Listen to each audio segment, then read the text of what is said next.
Salut tout le monde, apprendre à bien respirer pour lutter contre le stress chronique. La respiration, elle a un champ d'action extrêmement large. C'est un merveilleux outil entre la conscience et l'inconscience, entre l'interne et l'externe, entre le mental et le corps. Alors pourquoi apprendre à bien respirer? C'est une méthodologie toute simple au quotidien qu'on peut mettre en place et qui peut nous permettre très rapidement d'avoir des résultats sur notre stress, notre capacité à gérer nos émotions et notre capacité à retrouver de la sérénité et un ancrage. Alors comment bien respirer pour éviter d'être stressé? C'est le sujet de cette vidéo. Les 3 clés: observer, modifier, puis transformer, rééquilibrer et s'entraîner.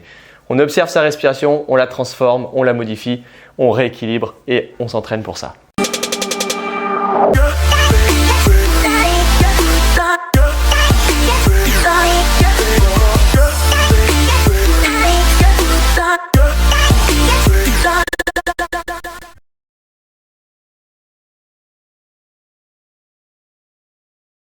Sachez que notre respiration, elle est automatisée, donc elle repose sur une habitude. Vous serez d'accord avec moi, on n'est pas conscient au quotidien de sa respiration. On respire entre 20 000 et 30 000 fois par jour. Donc forcément, la respiration, elle se fait toute seule. Elle n'a pas besoin de nous. Sauf que la plupart du temps, notre respiration, elle est en fluctuation par rapport à notre état de stress, par rapport à notre activité physique, par rapport à notre état émotionnel et par rapport évidemment à tous les événements qui jouent directement sur notre homéostasie, donc notre capacité à se réguler à notre environnement. Quand on a une émotion importante ou un stress important, il va être essentiel juste après de revenir à un état d'équilibre, c'est-à-dire revenir à une respiration plus naturelle, plus basse, plus profonde et plus physiologique. Alors ok, parlons rapidement du stress. Le stress, c'est quoi? Le stress, c'est un phénomène de réaction, d'adaptation du corps qui nous permet de réagir à notre environnement. C'est un ensemble de réactions physiques, physiologiques de l'organisme face à une situation particulière que l'on dit stressante. Il peut concerner évidemment tout le monde, le plus généralement sur une courte durée. Mais par moment, le stress va s'installer, ce qu'on appelle un stress chronique. Et là, ça va avoir des conséquences sur notre corps, ça va avoir des conséquences sur notre physiologie, sur notre organisme, parce que ça va venir dérégler de nombreuses choses. Et entre autres, notre respiration qui va se modifier, se transformer et les habitudes au quotidien vont être différentes. Le stress, en gros, c'est finalement notre corps qui se met en état d'alerte, qui se met en état d'optimisation de tout le système. On a une activation et une accélération du rythme cardiaque, du rythme respiratoire, on a plus de tension, dilatation des pupilles, meilleure vigilance, hausse de la concentration et on va forcément avoir au niveau hormonal exactement la même chose avec par exemple l'adrénaline qui va être sécrétée. Vous l'avez compris, on se met en mode machine de guerre. Quand on est en état de stress, on est en mode machine de guerre, on est à 110, 115%, on optimise tout le système. Sauf que cet état-là, on ne peut pas le maintenir pendant longtemps. Il faut absolument revenir à un état d'équilibre. Notre corps, il n'est pas fait pour être à 110% constamment. Sinon, forcément, on termine soit en burn-out, soit avec une fatigue chronique. Quand on appuie toujours sur l'accélérateur, c'est compliqué. Mais du coup, quand on passe en mode machine de guerre, quand on passe dans cet état de stress, on a une modification également de notre respiration, à qui on va demander plus de rendement, plus d'efficacité et plus d'oxygénation. On bascule au niveau physiologique sur une respiration dite thoracique. Or, cette respiration thoracique, elle est utile quand on pratique une activité physique, mais cette respiration ne va pas être adaptée pour notre vie quotidienne. Elle va être adaptée uniquement quand on tape des coups de jus. On est barman, à un moment donné, j'ai un coup de jus, ok, je passe en respiration thoracique. J'ai une grosse journée, j'ai un gros dossier, ok, mon corps passe en état de stress, je passe en respiration thoracique parce que pendant 1 heure, 2 heures, on me demande plus de rendement.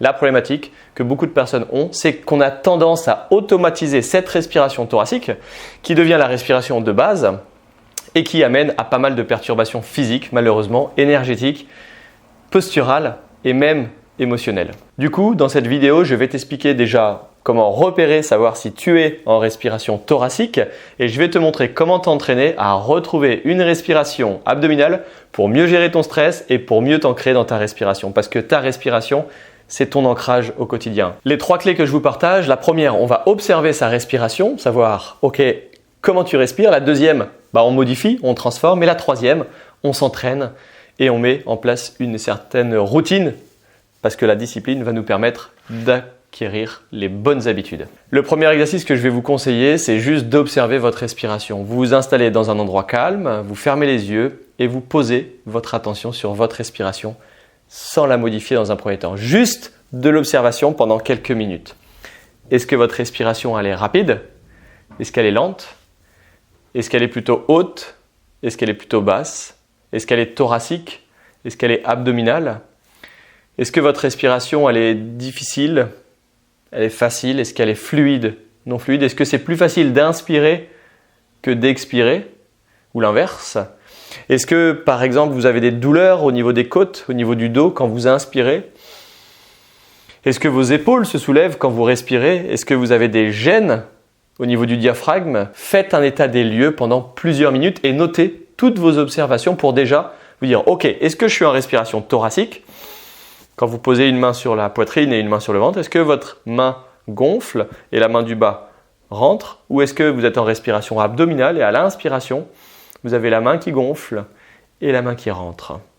Premier exercice, on observe, on note et on fait un état des lieux. La deuxième clé que je souhaitais vous partager, c'est modifier et transformer afin de retrouver une respiration naturelle et physiologique. Concrètement, c'est une respiration abdominale. C'est notre respiration qui va nous permettre d'équilibrer le système nerveux central avec sympathique, parasympathique. Ça va nous permettre quoi? Ça va nous permettre de réadapter notre corps à une respiration profonde, plus ample et plus régulière. Et pour cela, on va le faire en 3 étapes. Dans un premier temps, vous vous allongez au sol, sur le dos. Ça va être plus facile. Dans un second temps, vous allez le faire assis. Et ensuite, vous allez pouvoir le faire debout. Le plus difficile, c'est de le faire debout parce que nous avons la posture qui rentre en jeu, des contraintes mécaniques au niveau postural avec forcément le diaphragme, le psoas qui vont avoir une relation importante, la gravité, certaines tensions posturales au niveau du dos. Bref, commencez allongé, comme ça vous allez avoir aucune tension musculaire, assis puis debout. L'exercice, tout simple. À l'inspiration, vous avez le ventre qui va venir gonfler. Donc vous forcez à inspirer pendant 5 secondes. Et à l'expiration, quand vous soufflez, vous rentrez le ventre pendant 5 secondes. Vous inspirez 5 secondes et vous expirez. La respiration, elle commence toujours par le bas des poumons. Concrètement, c'est cette zone-là qui va se gonfler en premier. Donc c'est logique que dans un premier temps, au niveau anatomique, ça soit le ventre qui gonfle. Puis ensuite, la deuxième partie des poumons va se remplir, la partie plus haute. Donc forcément, vous allez avoir un mouvement de cage thoracique, d'élévation et en même temps d'ouverture de cage thoracique, mouvement de anse de saut. Puis ensuite, l'inspiration va se terminer au niveau du nez. Donc on va vraiment avoir cette sensation de terminer l'inspiration par le nez. Et on garde ce rythme de 5 secondes on inspire, 5 secondes on expire, 5 secondes on inspire. Et là on est sur un rythme qui correspond aux exercices qu'on retrouve dans la cohérence cardiaque qui ont pour objectif d'équilibrer le système sympathique et parasympathique. Donc concrètement, on est déjà en train de donner une information très importante au corps qui est quoi? On gère son stress. On diminue son stress, on rééquilibre l'homéostasie du corps. Donc forcément, ça peut être un peu désagréable dans un premier temps de faire juste cet exercice de respiration. Pourquoi? Parce que vous êtes en train déjà de transformer votre façon de respirer, vous êtes en train de transformer vos habitudes, de modifier votre automatisation. En gros, vous sortez un peu au niveau corporel de votre zone de confort avec tout ce que cela peut impliquer. Le côté désagréable par moment, le côté un peu résistant de je sors de quelque chose que je connais.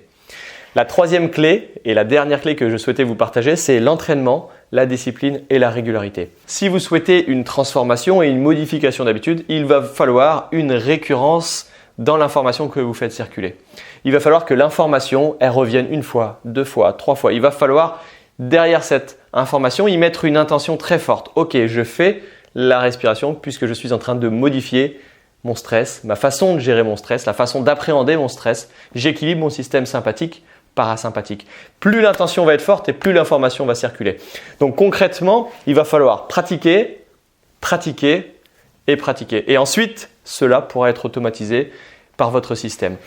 Et pour ça, je vais vous conseiller un exercice tout simple qui est la cohérence cardiaque qui se pratique matin, midi et soir. Ça dure 5 minutes le matin, 5 minutes le midi, 5 minutes le soir. Pendant 5 minutes, vous respirez avec 5 secondes d'inspire. Je viens de vous expliquer la respiration avec le ventre. 5 secondes d'expiration. Et vous gardez ce rythme, cette fluidité qui va vous permettre au niveau respiratoire de jouer sur le système hormonal, sur le système cardiaque et sur le système nerveux central avec le système sympathique et parasympathique. Dernier petit conseil que je peux vous donner, c'est quand vous êtes dans votre journée professionnelle, vous êtes souvent dans cet état de stress permanent, essayez de temps en temps d'acter des décisions toutes bêtes, mais on envoie un mail, à chaque mail que j'envoie, je fais 3 respirations profondes juste pour faire redescendre un peu l'énergie au niveau du bassin et pas continuer à pousser cette énergie vers le haut. Essayez de faire redescendre cette énergie vers le bas et ça, c'est votre respiration qui le permet à partir du moment où vous respirez en respiration abdominale.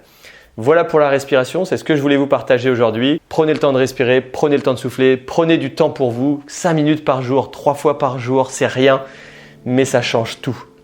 La récurrence d'une information, ça change tout. Je vous souhaite une bonne pratique, n'hésitez pas à partager cette vidéo, abonnez-vous à la chaîne si ce n'est pas déjà fait et je vous dis à très vite. Prenez soin de vous, ciao ciao.